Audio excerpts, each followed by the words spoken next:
Assalamualaikum warahmatullahi wabarakatuh. Kepada yang terhormat Bapak Ibu dosen penguji UKIN PPG dalam jabatan tahun 2024. Perkenalkan, saya Saryoto, Sarjana Pendidikan, Master Pendidikan, mahasiswa PPG dalam jabatan BAT 2 tahun 2024. Program Studi Pendidikan Agama Islam di LPTK UIN Siber Syekh Nurjati Cirebon.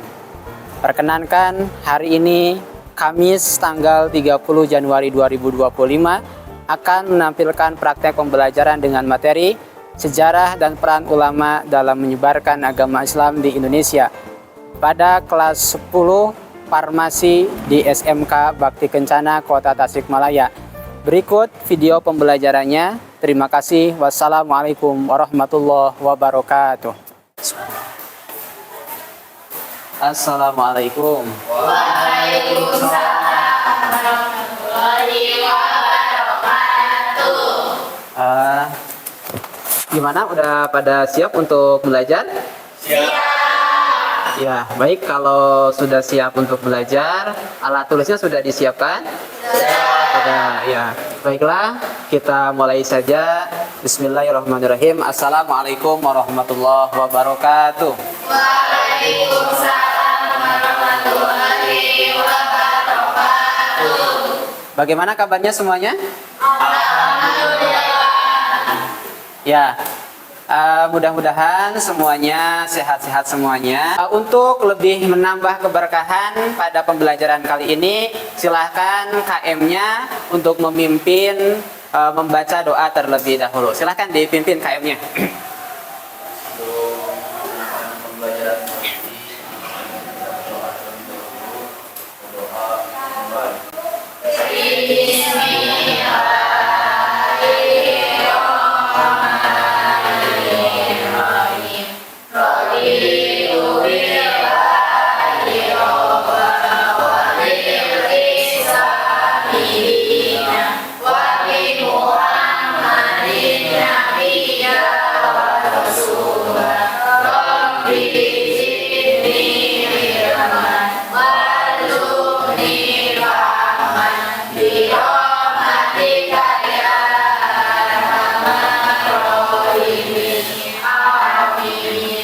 Ya, mudah-mudahan semuanya sehat-sehat semuanya.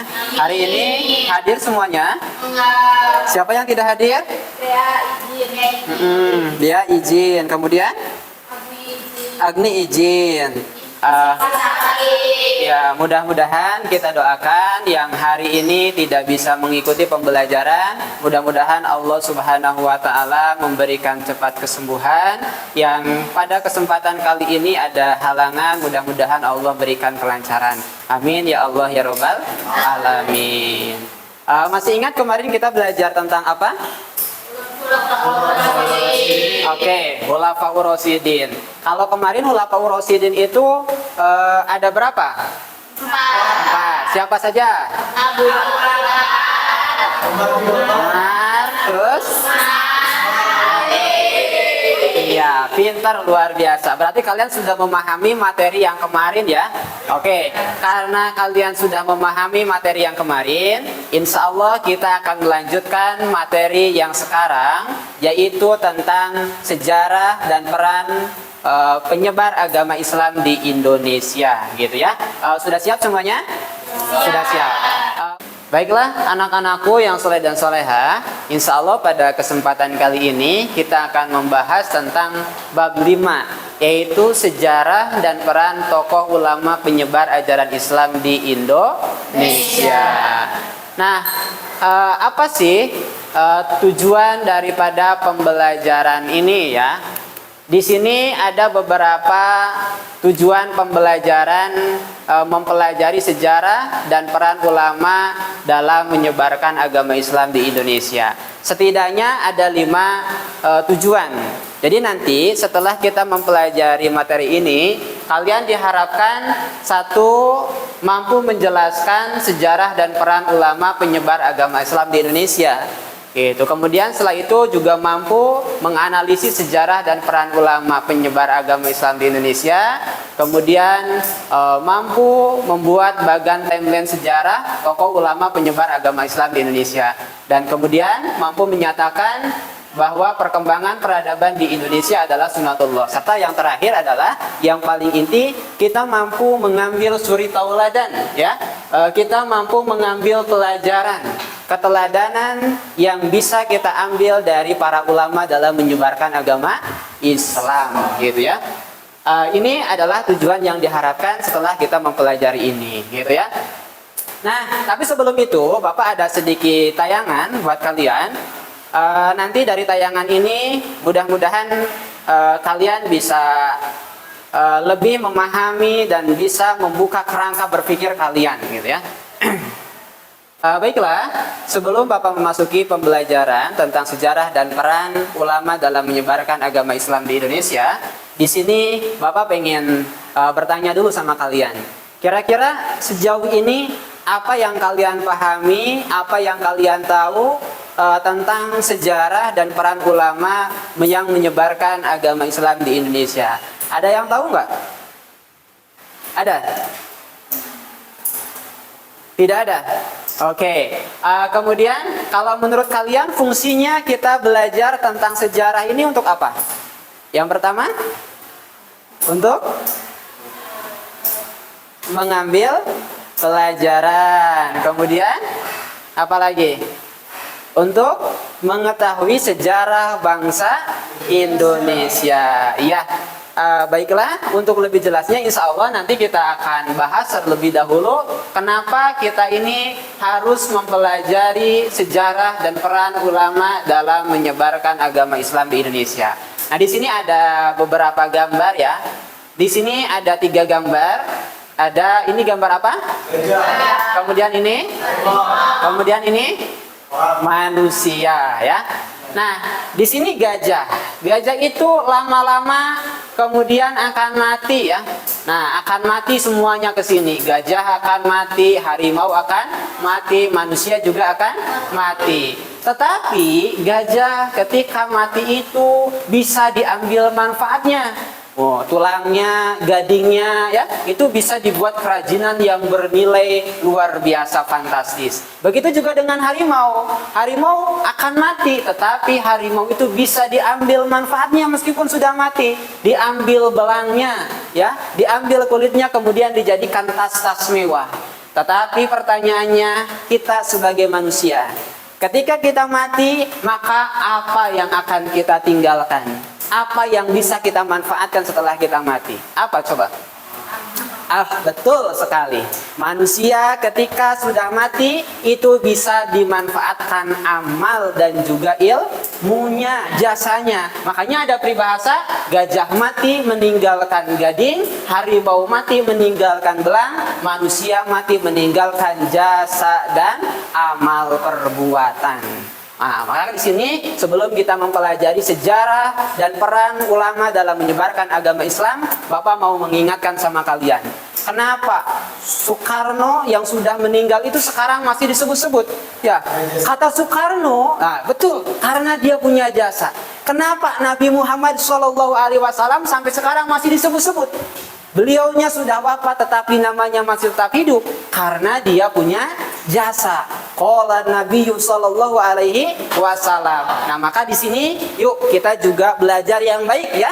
Kita belajar sungguh-sungguh sehingga nanti kita punya karya, kita punya ilmu, kita punya jasa, punya amal perbuatan yang mana nanti ketika sudah kita meninggal kita masih tetap dikenang. Oh, ini loh hasil karyanya Tasya. Oh, ini loh hasil karyanya Sunda. Oh, ini loh hasil karyanya Nadia dan sebagainya, gitu ya. Jadi mudah-mudahan kita semuanya mampu diberikan hidayah oleh Allah Subhanahu wa taala sehingga kita mampu menjadikan diri kita orang yang berilmu, ilmu yang bermanfaat, gitu ya. Amin ya Allah ya Rabbal alamin. Oke, silakan sekarang untuk memahami materi ini lebih jelas lagi. Bapak sudah memberikan materinya pada minggu yang lalu. Silakan dibuka Google Classroom-nya. Kemudian di sana dilihat materinya. Ada tipe-tipe materi, ada yang bentuknya jurnal, ada yang bentuknya PowerPoint, ada yang bentuknya video. Silakan kalian buka sesuai dengan minat dan bakat kalian semuanya. Nah, kemudian setelah itu nanti kalian pelajari. Nah, di sini nanti setelah kalian mempelajari teori, sejarah, dan peran ulama dalam penyebaran agama Islam, nanti kalian dituntut untuk menentukan apa teori yang kira-kira paling tepat untuk menjelaskan teori masuknya Islam di Indonesia. Karena di sini ada 3 teori. Yang pertama ada teori Gujarat, teori Mekah, dan juga teori Persia. Baik, kalau sudah paham, kita bagi dulu kelompoknya menggunakan aplikasi spinner ya. Kita lihat dulu. Kita bagi dulu kelompoknya ya menggunakan aplikasi spinner. Kita bentuk untuk kelompok yang pertama ya. Untuk kelompok yang pertama terlebih dahulu. Oke, kelompok yang pertama adalah Suci ya. Kelompok pertama Suci.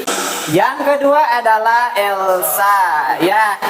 Itulah kelompok-kelompok yang nanti akan kita bagi ya. Jadi nanti kita akan bikin 2 kelompok. Silakan dalam kelompok ini kalian lihat materi, kalian dalami materi yang sudah Bapak kirim di Classroom itu, kemudian kalian buka. Nah, nanti tugas kalian itu menganalisis kira-kira dari ketiga teori ini mana yang lebih masuk akal menurut kalian semua. Paham? Paham. Silakan sekarang kembali ke kelompoknya masing-masing.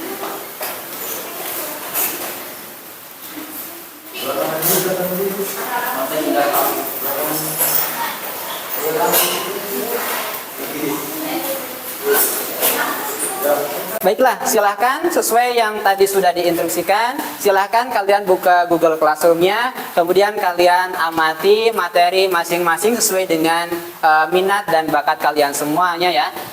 Silakan, di situ ada materi yang ditampilkan dalam bentuk esai, dalam bentuk jurnal, dalam bentuk modul, ada juga dalam bentuk video ya. Ada juga PowerPoint. Silakan kalian pelajari, kalian analisis, dan kemudian nanti Bapak harapkan kalian mampu ke depan untuk mempresentasikan ya, mempresentasikan materi kalian. Kira-kira menurut kelompok 1 dan 2 ini mana kira-kira teori yang paling masuk akal ketika menyebutkan Islam itu masuk ke Indonesia.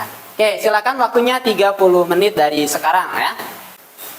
Kelompok ini aman? Tidak ada masalah? Aman. Kelompok ini ada kesulitan tidak? Tidak. Ya. Silakan waktunya tinggal 10 menit lagi ya. Ya, waktunya telah selesai. Silakan nanti perwakilan dari kelompok maju ke depan untuk mempresentasikan hasilnya ya.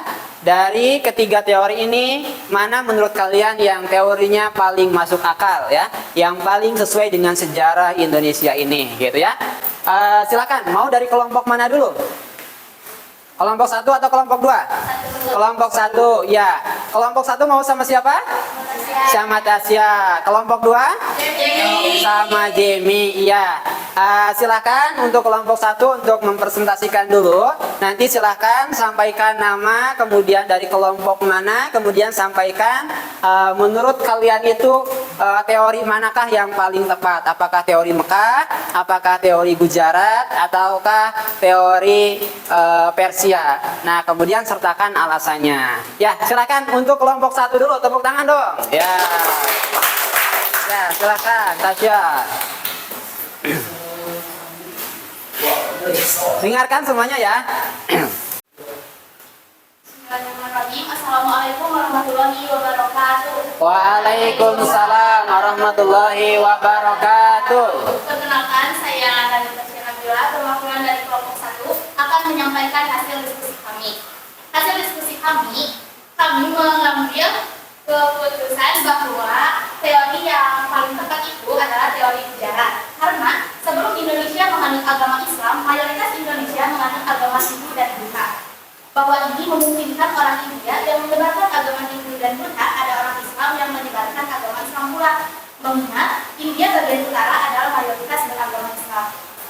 Mungkin itu saja yang dapat saya sampaikan. Mohon maaf apabila ada kesalahan dan kekurangan. Wabillahi taufiq wal hidayah. Wassalamualaikum warahmatullahi wabarakatuh. Iya, waalaikumsalam warahmatullahi wabarakatuh. Ya, sekali lagi tepuk tangan dulu buat Tasya dari kelompok 1 ya, luar biasa. Oke, selanjutnya silakan untuk yang kelompok 2 untuk mempresentasikan hasil diskusinya. Silakan kepada Zami, silakan disampaikan. Assalamualaikum warahmatullahi wabarakatuh. Waalaikumsalam warahmatullahi wabarakatuh. Kenalkan, nama saya Jami, perwakilan dari kelompok 2. Akan menyampaikan hasil diskusi dari kelompok 2. Teori yang paling tepat adalah teori Persia, karena ada beberapa kesamaan antara budaya Indonesia dan budaya Persia. Salah satunya adalah tahlilan. Ya, begitu dari saya. Wassalamualaikum warahmatullahi wabarakatuh. Iya, waalaikumsalam warahmatullahi wabarakatuh. Ya, luar biasa. Sekali lagi Bapak apresiasi yang sebesar-besarnya karena kalian sudah berdiskusi dengan baik, kemudian menelaah materi dengan baik, kemudian mempresentasikan dengan baik. Berikan tepuk tangan apresiasi sebesar-besarnya buat kita semuanya. Ya. Oke, di sini Bapak akan menyimpulkan sedikit materi ini, kemudian nanti Bapak juga akan menjelaskan kira-kira teori yang mana yang paling tepat ya, kalau menurut Bapak. Yang pertama, sebelum Bapak menjelaskan teori mana yang paling tepat, di sini kita harus tahu dulu bahwasanya kondisi masyarakat Indonesia sebelum Islam datang. Di sini, kalau dilihat dari sistem kepercayaan, itu ada beberapa kepercayaan yang tumbuh sebelum Islam datang. Yang pertama ada yang namanya sistem kepercayaan animisme. Ya, yang mana mereka itu mempercayai bahwa setiap benda yang ada di bumi ini itu mempunyai roh dan jiwa yang harus dihormati, gitu ya. Makanya ada yang menyembah pohon, ada yang menyembah gua, bahkan batu besar dan lain sebagainya. Kemudian ada juga keyakinan dinamisme. Keyakinan ini yang berarti bahwasanya mereka mengakui bahwa ada kekuatan yang berada dalam suatu benda. Mereka itu mampu memberikan manfaat dan juga mara bahayanya, seperti adanya keris, batu akik. Nah, kemudian keyakinan dua inilah yang nanti mempermudah masuknya periode Hindu dan juga Buddha, gitu ya. Yang mana pada periode ini banyak lekat sekali dengan kasta dan juga pelajaran-pelajaran atau ajaran-ajaran dari Hindu Buddha ini, gitu ya. Nah, kemudian perjalanan masuknya Islam ke Indonesia ini diawali di Malaka, yaitu di kampung Islam yang disebut oleh Sriwijaya dengan nama Zabak atau Zabai ya.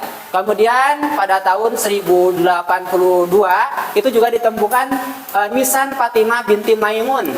Nah, kemudian abad ke-13 ditemukan Sultan Malik Al-Saleh, Raja Samudra. Kemudian pada tahun 1292 di Kerajaan Perlak telah menganut agama Islam. Kemudian tahun 1235 sampai 1345 ini Samudra Paya telah menganut madhab Syafi'i. Dan kemudian pada abad ke-15 ada musafir Tiongkok yang mengatakan bahwasanya masyarakat pantai utara Jawa Timur telah memeluk agama Islam. Nah, oleh sebab itu, ada beberapa teori tadi yang telah kalian baca. Di sini ada teori Gujarat, ada teori Mekah, ada juga teori Persia. Teori Gujarat ini berdasarkan argumentasi dari Dr. Snokhorbunje yang mengatakan bahwasanya Islam itu masuk ke Indonesia abad ke-13 sama dengan alur yang tadi disampaikan sebelumnya. Alasannya karena bangsa Arab itu kurang manuskrip ataupun bukti-bukti sejarah yang mengatakan bahwa Arab yang menyebarkan Islam di Indonesia. Mereka justru cenderung kepada India karena hubungan bilateral antara India dan Indonesia itu sangat baik sekali. Berbeda dengan Hamka. Kalau menurut Hamka itu teori Mekah. Islam itu datang pada abad ke-7, yaitu pada awal Islam muncul di Mekah, gitu ya. Alasannya kenapa? Karena di sini ada berita dari Tiongkok tentang kerajaan Arab.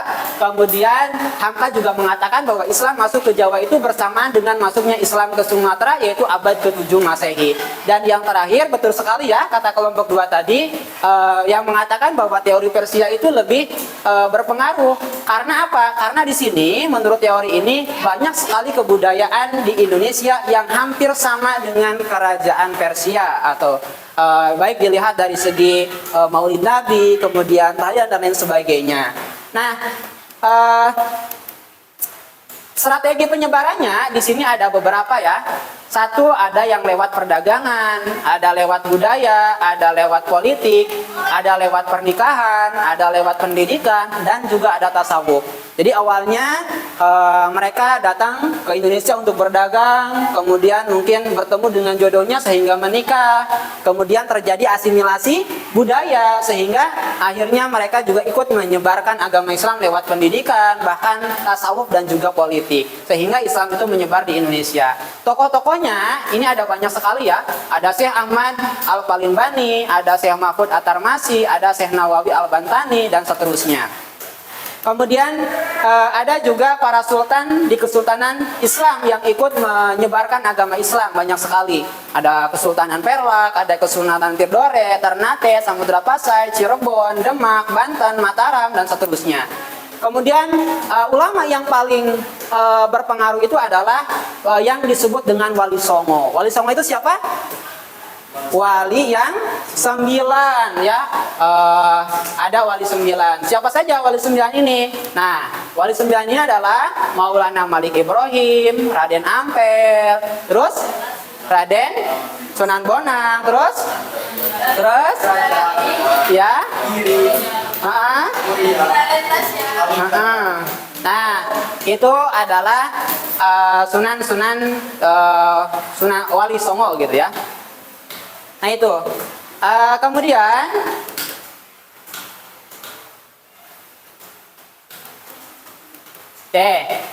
nah maka bisa disimpulkan oleh kita, kalau menurut Bapak hematnya, beberapa teori ini baik Persia, Gujarat, dan juga Mekah ini memiliki kelebihan dan kekurangannya masing-masing. Tetapi memang ada beberapa kelebihan-kelebihan. Kalau Persia itu bisa dilihat dari segi kebudayaannya, kemudian kalau Gujarat bisa dilihat dari hubungan bilateral yang sangat bagus antara Indonesia dan juga dan juga India.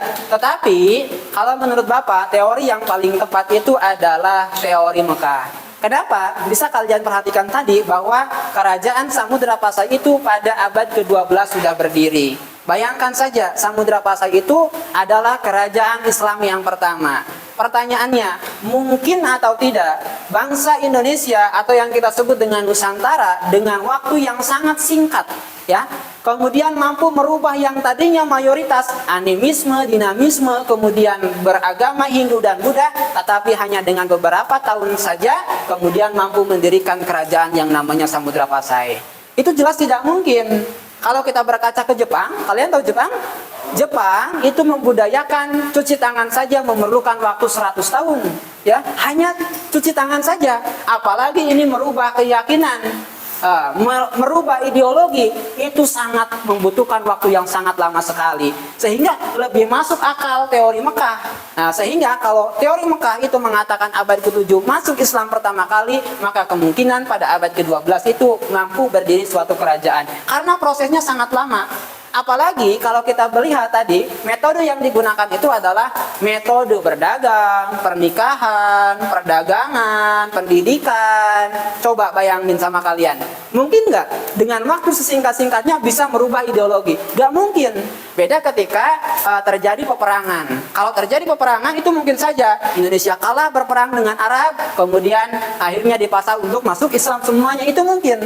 Tetapi Islam itu di Indonesia disebarkan dengan sangat damai, dengan sangat santun, ya, tanpa mengusik budaya yang sudah ada, tanpa mengusik masyarakat yang sudah ada, tanpa mengusik keyakinan yang sudah ada. Inilah toleransi yang sebenarnya, sehingga Islam mudah diterima dan kemudian menjadi agama mayoritas. Ketika Indonesia merdeka, Islam menjadi negara yang paling banyak di Indonesia. Nah, jadi kesimpulan dari materi saat ini, kalau menurut Bapak, ketiga teori ini memiliki kelebihan dan kekurangan masing-masing, tetapi menurut Bapak, teori yang paling tepat itu adalah teori Mekah. Karena dapat dilihat dari metode, kemudian jangka waktunya, itu lebih tepat dan lebih masuk akal teori Mekah. Oke, itu mungkin materi yang sudah kita pelajari. Ada pertanyaan sebelum kita tutup? Sudah paham semuanya materi ini? Oke, kalau sudah paham kita review dulu sebentar. Hari ini kita belajar tentang apa? sejarah dan peran ulama dalam menyebarkan agama Islam di Indonesia. Siapakah tokoh yang paling berpengaruh dalam penyebaran ini? Wali Songo. Wali Songo itu siapa? Wali yang 9. Siapa saja? Ada Sunan Bonang, Sunan Gresik, terus Sunan Ampel, Sunan Giri, dan seterusnya. Nah, ada 3 teori ya dalam teori masuknya Islam ke Indonesia. Ada teori apa saja? Gujarat, kemudian Persia. Semua teori ini memiliki keunggulan dan kelemahan masing-masing. Tetapi menurut hemat Bapak yang paling tepat itu adalah teori Makkah. Oke, kalau tidak ada pertanyaan, mungkin itu saja yang bisa Bapak sampaikan pada pertemuan kali ini. Nanti jangan lupa dibuka lagi classroomnya. Di situ silakan kalian buka LKPD-nya, kalian kerjakan tugas yang ada dalam LKPD tersebut dengan baik dan benar. Nah, kemudian kalau ada pertanyaan, silakan kalian komen di classroom atau bisa japri di grup WA ya. Nah, kemudian jangan lupa, insya Allah nanti minggu depan kita akan bahas materinya ya. Materi selanjutnya yaitu tentang zina ya. Nanti materinya Bapak kirimkan di classroom gitu ya. Terima kasih. Mungkin itu yang bisa Bapak sampaikan. Ya, silakan sebelum kita pulang kita berdoa dulu. Silakan dipimpin oleh KM-nya.